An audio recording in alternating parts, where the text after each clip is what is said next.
In this video, we'll show how to customize user settings.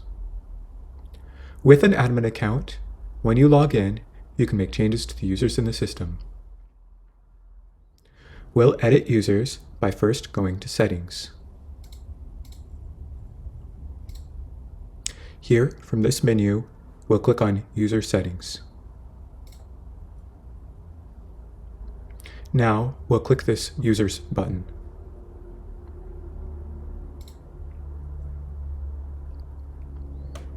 Then, we'll see this users list. We can view the user information in this table. This list includes everyone who can log into the system, including different roles like staff or not staff. If we click Available Actions, we can edit the settings for this user.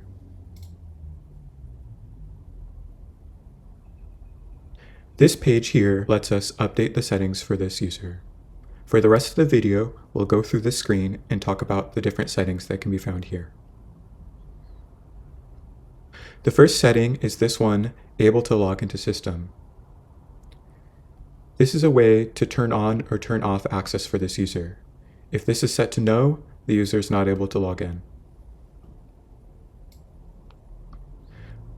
We can set the first name and last name for this user. This shows their email address.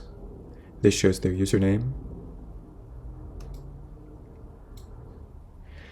This setting has full permissions, gives the user access to almost everything in the system.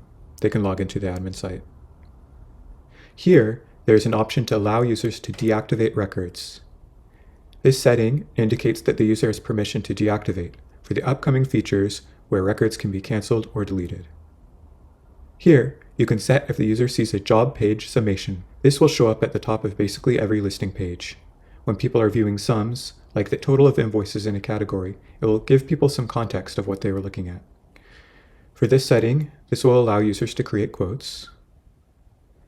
For this setting, CC user on invoice quote emails. If this is on, the user will be notified and included on these emails. CC user denied jobs. This is for if a technician denies a job that they're offered, the user will be notified and included on these emails. This setting makes it so that the user can only log in during their scheduled times. You can see the staff schedules by going to User Settings and then clicking Staff Schedules.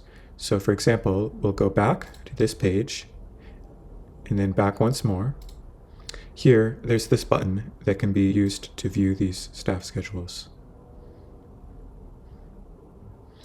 I'll go back to the users list from here, and I'll go back to editing this user. This next section is called Available Permission Group. How this works is that this controls what type of access this particular user has. For example, if they have the director or the service manager, they'll be given more access to the site and have more control.